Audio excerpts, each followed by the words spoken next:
British engine maker Rolls-Royce has dismissed reports of a job cut at its company. The rebuttal has come after a Sunday Times report said that the company would cut 3,000 jobs.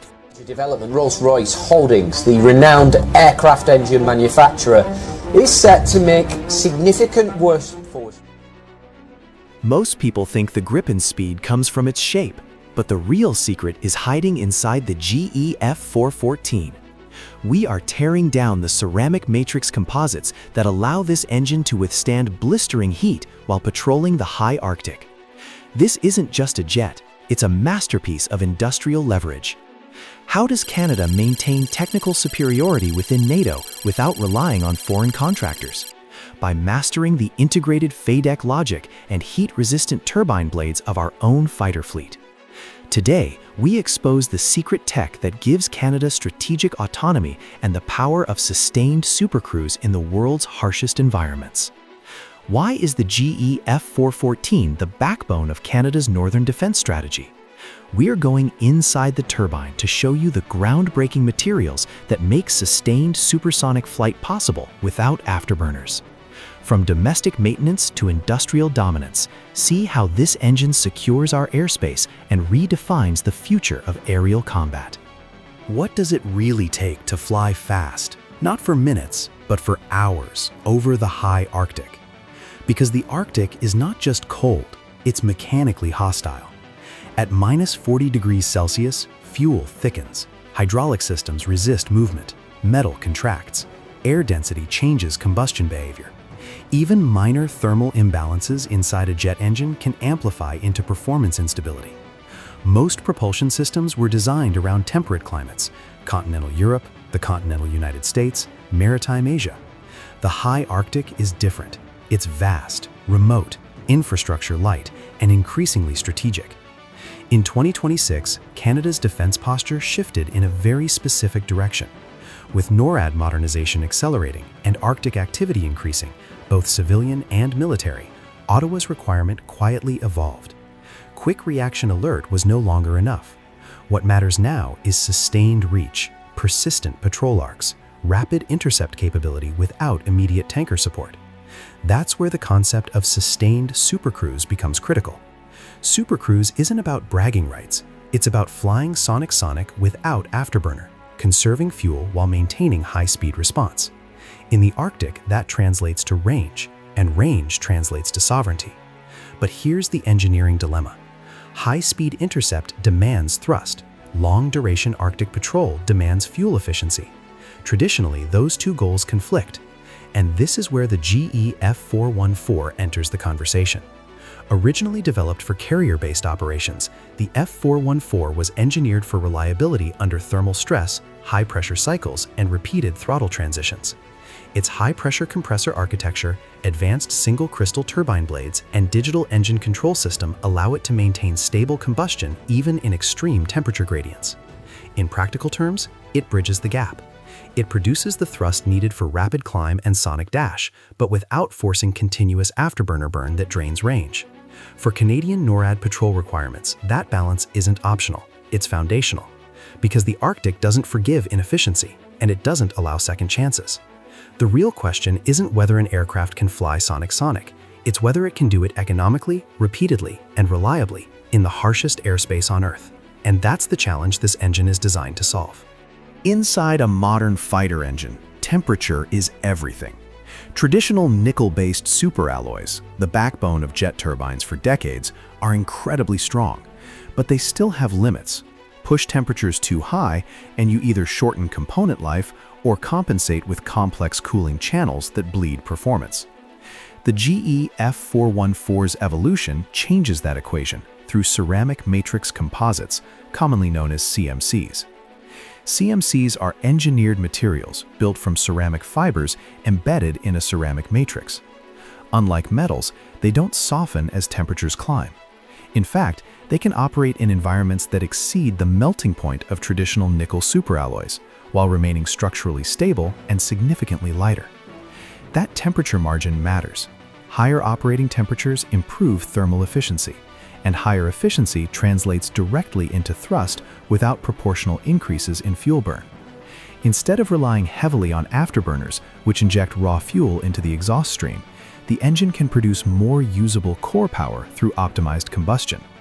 Now visualize what that means for the Gripen platform. Less cooling air diverted internally, lower component weight in the turbine section, higher sustained core temperature without structural fatigue. All of that contributes to maintaining speeds around Mach 1.2 in a Supercruise profile without engaging fuel-intensive afterburners. And weight reduction isn't a minor detail.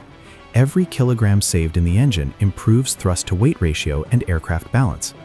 In Arctic operations, where long patrol arcs stretch across thousands of kilometers, efficiency compounds over time. There's another advantage that rarely gets attention: fatigue resistance in extreme cold. In sub-zero environments, rapid temperature cycling, from runway cold soak to high-altitude heat, can stress engine components. CMCs tolerate these gradients better than traditional metallic parts. That reduces thermal expansion mismatch and lowers long-term structural degradation. The result isn't just speed, it's endurance. The ability to stay on station longer, to patrol without constant fuel dependency, to maintain readiness without excessive maintenance intervals. Material science may not make headlines the way radar or weapon systems do, but in this case, it quietly enables the very performance profile that Arctic sovereignty demands. Modern jet engines aren't controlled by cables and guesswork anymore. They're managed by code. At the heart of the GE-F414 sits a full-authority digital engine control system, FADEC. It's not just a throttle translator, it's the engine's digital brain. In the Canadian North, air density behaves differently. Cold air is denser, pressure layers shift quickly, wind shear and sudden temperature gradients can alter intake airflow in seconds. If thrust scheduling isn't adjusted precisely, you risk inefficiency, or worse, compressor instability. FADEC continuously monitors dozens of parameters: compressor pressure ratios, turbine inlet temperature, fan speed, fuel flow, ambient air density. Every millisecond, it recalculates the optimal fuel-to-air mix. That means thrust isn't just delivered, it's optimized for the exact atmospheric conditions at that moment. And that's critical in Arctic operations. Aggressive intercept climbs and unpredictable weather can destabilize airflow inside the compressor. Historically, that's where stalls occur, sudden disruptions that can cause flameouts or mechanical stress. In sub-zero, moisture-laden air, the risk compounds. The F414's FADEC logic anticipates these shifts. It modulates variable stator vanes and fuel flow dynamically, preventing compressor stalls before they develop. Instead of reacting to instability, it preemptively manages airflow stability margins. For the pilot, that translates into confidence. Push the throttle forward, the engine responds instantly. Snap into a high G maneuver, thrust remains stable. Climb rapidly from a cold-soaked runway, no hesitation, no lag. The mechanical power of the turbine is immense, but without precise digital control, that power becomes unpredictable. FADEC bridges that gap. It converts raw thermodynamic force into controlled, repeatable performance. In Arctic interception scenarios, reliability isn't a luxury, it's operational survival. And increasingly, the real performance edge isn't just in metal and ceramics, it's in software. Performance in the air means very little if control on the ground sits somewhere else. In 2026, Canada's defense procurement philosophy matured beyond platform acquisition. The conversation shifted from what we buy to what we control. And when it comes to advanced propulsion systems like the GE-F414, control is measured in maintenance authority. The updated framework prioritizes Canadian-based engine overhauls. That's not just about jobs, it's about sovereignty. Jet engines require periodic deep inspections, hot section refurbishment, turbine blade replacement, FADEC calibration updates.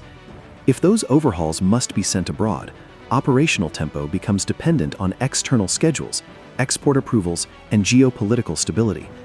Local maintenance changes that equation. By establishing domestic overhaul capability, Canada reduces turnaround time, protects classified performance parameters, and ensures readiness cycles are aligned with national defense priorities, not foreign production queues. But there's a deeper layer: technical data packages. Modern engines are intellectual property-heavy systems. Without access to detailed engineering documentation, material tolerances, and repair protocols, especially for components like ceramic matrix composites, a country remains a user, not a steward. The 2026 framework reportedly expands controlled access to those data packages. That enables Canadian engineers to inspect, repair, and potentially adapt CMC components domestically. It also builds institutional expertise over time, something that cannot be imported in a crisis. This becomes especially relevant within the broader NATO ecosystem. Alliances are strong, but supply chains constrain during simultaneous demand spikes or geopolitical friction. Domestic oversight acts as insurance. If tensions disrupt parts flow or export licensing slows, national readiness doesn't freeze. In practical terms, faster overhaul cycles, reduced dependency risk, strategic autonomy within alliance cooperation. This isn't about isolation, it's about leverage. A nation that maintains its own propulsion backbone holds more operational flexibility than one that simply operates aircraft built elsewhere. Because sovereignty in the 21st century isn't only about airspace coverage, it's about industrial depth. Strategic autonomy doesn't mean stepping away from NATO. It means contributing something others don't.